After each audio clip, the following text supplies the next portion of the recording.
Eu estava conversando ontem com a Pamela, já à noite já, a Pamela que é viúva do Marcelo Arruda, e ela estava comentando justamente aquilo que a gente estava falando ontem, né? Se a gente entra em 2026 com esse caso em aberto ainda, um crime bárbaro que aconteceu por motivo político, e é importante que a gente enfatize isso, né?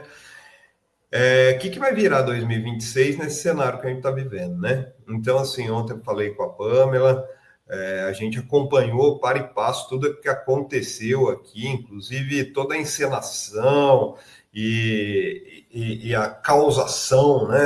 A tentativa aí de desviar o foco da defesa do Guaranho, inclusive tiraram o julgamento lá de Foz do Iguaçu. Então teve uma série de manobras, eles abandonaram o júri quando, se não me engano, foi em maio do ano passado, que era para ser feito esse julgamento, e eles abandonaram a defesa do Guaranho, simplesmente abandonou o júri, né? Então foi assim, foi muito tenso esse processo todo, né? A Pamela é uma pessoa assim muito acessível com a gente, uma pessoa muito sensível também, até pela questão dos filhos, né? No contexto que foi que aconteceu esse crime. E, enfim, ela ficou bastante satisfeita com a sentença, né, de 20 anos de prisão, e também com essa questão educativa, que sirva aí para 2026. Só que tem uma questão, né, Ivan e Ana? Ontem eu estava falando com ela também, me lembrou, me veio à tona aqui, porque assim, o Jorge Guaranho, ele assassinou uma pessoa, né? E como é que fica o mito que assassinou milhares, né? Eu até fui buscar aqui, ó, em setembro de 2022, o Tribunal Permanente dos Povos condenou o Bolsonaro por crime contra a humanidade e grave violação de direitos humanos, justamente por causa da pandemia. Daí abre aspas aqui, ó, para o juiz Eugênio Raul Zaffaroni, que é juiz lá da 50ª edição do TPP, ele foi ex-ministro, ele é ex-ministro da Justiça da Argentina, que ele diz textualmente que os múltiplos elementos de prova testemunhal e documental fornecidos, o Bolsonaro provocou maliciosamente a morte de várias dezenas de milhares de pessoas através da sua decisão, tomada na sua qualidade de chefe do Poder Executivo do Estado, de rejeitar a política de isolamento, prevenção e vacinação face à pandemia da Covid e que isso constitui um crime contra a humanidade.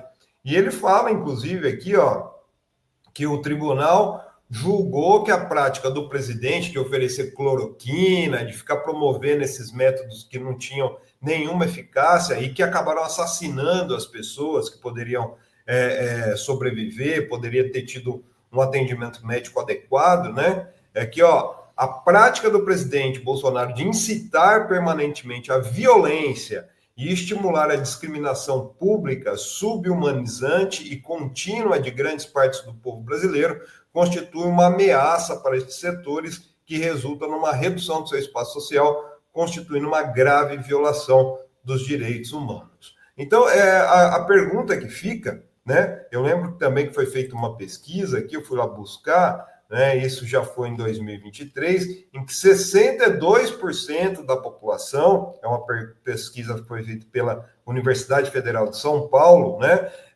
62% da população brasileira diz que o Bolsonaro foi responsável pelo aumento das mortes durante a pandemia. Então a pergunta que fica é o seguinte: se o Guaranho foi condenado a 20 anos de prisão, ele não pegou a pena máxima no Brasil, a pena máxima é de 30 anos, ontem a Liana estava explicando, né? O quanto o Bolsonaro precisa pegar por estimular o assassinato de milhares de pessoas? Eu acho que essa pergunta fica, né? Porque a gente está muito focado, e é a grande questão, hoje o Ivan trouxe essas novidades, aí eu tenho algumas informações também, que é o processo do golpe de Estado, mas antes do golpe, o Bolsonaro assassinou milhões de pessoas, e não só assassinou, viu, Ana e Ivan? Sequelou, tem muitas pessoas que têm sequela por ter tomado ivermectina, por ter tomado cloroquina, e daí contraíram a Covid, né? Eu tenho caso na minha família de pessoas que contraíram a Covid por causa disso, e depois tiveram sequelas em cima disso. Então, essa é a grande questão e a pergunta que fica. Quantos anos o Bolsonaro deveria ser condenado por assassinar uma boa parcela desses 700 mil brasileiros que morreram durante a pandemia da Covid, viu? Pois é, Plínio, e você mencionou esse julgamento do Tribunal dos Povos, né, contra o Bolsonaro por conta da postura dele durante a pandemia. E a gente tem que lembrar, né, que houve uma CPI da pandemia, né, uma CPI da Covid.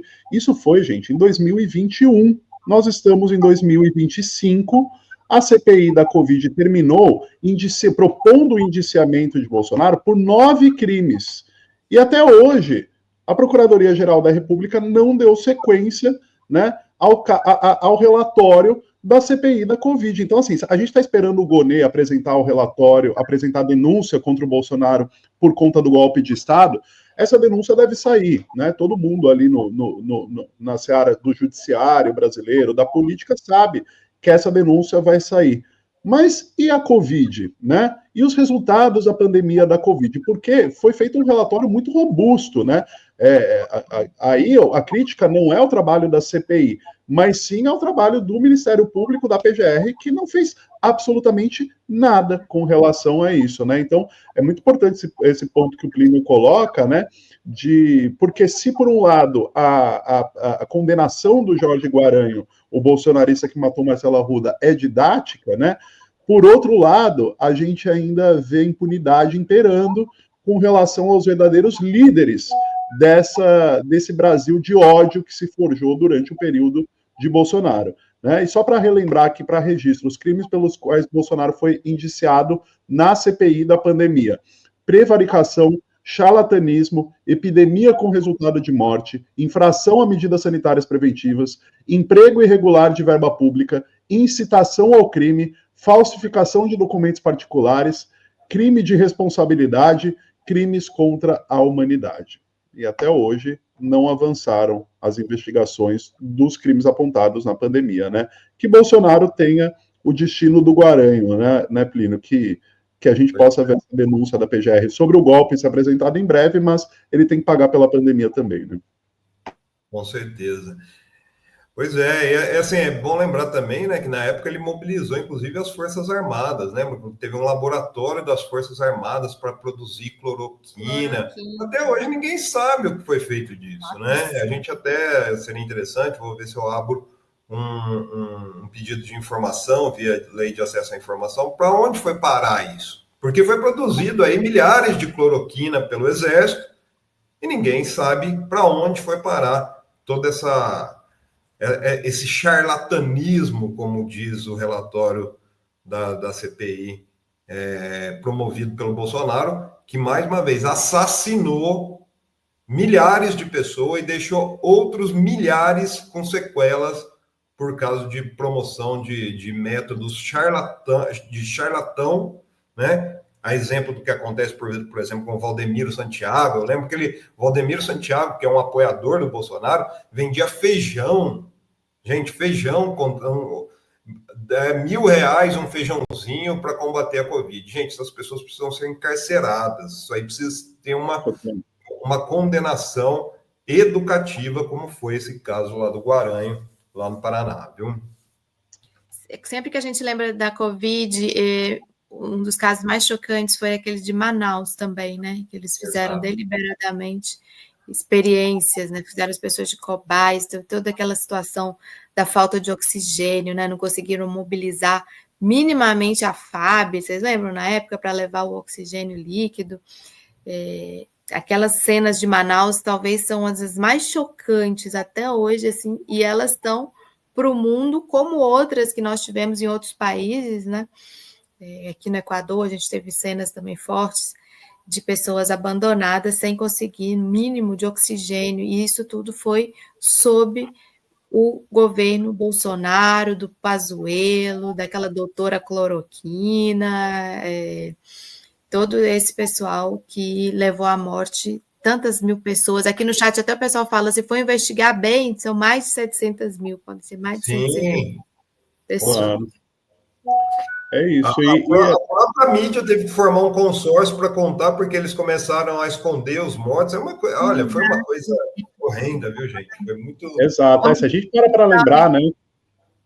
Se a gente parar para lembrar como foi cada detalhe desse período, né? Gente aqui em redação, jornalista, né? Eu lembro a gente correndo atrás dos boletins de mortes do dia e estava tudo errado. Aí era aquele desespero. Aí depois formou aquele consórcio, né? Dos veículos que eles pegavam os dados junto às secretarias estaduais de saúde, né? Mas eu lembro todo dia, a gente, 6 da tarde, que era o horário mais ou menos que divulgavam boletins de mortos, né? Era um pandemônio, porque estava errado, os dados não batiam ou demorava para sair, e aí ficava aquela tensão de que estão escondendo dados, sabe? E aí gente na sua família internado, amigo morrendo, e o Bolsonaro lá fazendo o que fez, né? Agora, só para a gente voltar à pauta do Guaranho, né? Que é claro, todos esses casos se relacionam, né? A gente está falando do ódio bolsonarista, tudo que esse assassinato bárbaro, brutal, teve clara motivação política. O Guaranho entrou lá gritando Bolsonaro, mito e tudo mais, e um dos exemplos de tudo que a gente viu no país nos últimos anos. Mas a gente tem um depoimento aqui exclusivo da Pamela, a viúva do Marcelo Arruda, né, Plínio? Vamos assistir o depoimento exclusivo para o Fórum Café da Pamela, falando sobre a condenação do Guaranho, o julgamento, enfim, aí depois a gente comenta. Hoje conseguimos o que tanto a gente lutou, nesses quase 3 anos da morte do Marcelo. Hoje, graças a um excelente trabalho do Ministério Público e dos advogados, e que conseguiu mostrar para os jurados, 7 jurados hoje aqui em Curitiba, a verdade sobre a morte do Marcelo. Foi compreensível para 7 pessoas comuns que o Marcelo foi morto, teve sua festa invadida e foi assassinado. Então hoje é um dia de muita, assim, não digo que é uma felicidade plena, porque ela nunca mais será plena, mas é um dia de muita alegria, de paz, e sabemos que toda essa batalha, todo esse tempo de batalha foi uma vitória que nós conseguimos, né? Então, agora essa vitória serve para nós como um alento, um momento de calma, e para o Marcelo também, para seu descanso na eternidade. Agradeço demais a todas as pessoas que estiveram sempre conosco em pensamento, em oração, em intenção, e deixar um abraço especial para todos. Muito obrigada, muito obrigada. Juntos a gente conseguiu mostrar que essa é a verdade, né? Não devemos deixar a intolerância, não devemos deixar o desrespeito com o diferente, com a opinião alheia. Devemos respeitar o próximo. E o respeito com o Marcelo hoje veio com a justiça. Muito forte, né? Muito. Me tocou a parte que ela fala que é um dia de alguma maneira feliz, mas ela nunca vai ter a felicidade plena, né? Afinal, né? Como compensar? Não existe compensação para a morte de um ente querido dessa maneira, né? Claro que a condenação é algo, é o mínimo, né? Que se busca numa situação dessa, mas é muito tocante saber que a pessoa, o maior alívio que ela pode ter agora não vai trazer de volta a felicidade que ela tinha de ter o marido ao lado dela, né? Enfim, nossa solidariedade aí para a Pamela, né? E que bom que a justiça se fez nesse caso, né? Nosso abraço apertado na Pamela e todos os familiares, todas as pessoas mais próximas, né, ao Marcelo. A gente, né, imagina que realmente nunca mais você vai ter essa vida, você nunca mais vai ter essa alegria plena, como ela disse. Mas a luta pela justiça, ela é importante, né, e ela também traz uma certa alegria, né, a luta pela justiça nesses casos, ela é importantíssima, até para que não se repita, para que não aconteça mais, para que ninguém mais seja vítima desse tipo de crime de ódio, é um crime de ódio, um crime insuflado por uma extrema-direita violenta. Né? Pois é. Um abraço aí para a Pamela, para os filhos, né? 4 filhos, inclusive, assim, esse assassinato interrompeu uma das coisas, assim, piores para uma criança, né? Que eles tinham tido uma filhinha já há pouco tempo, que era bebê ainda, que foi impedida aí de ver o pai crescer com o pai, né?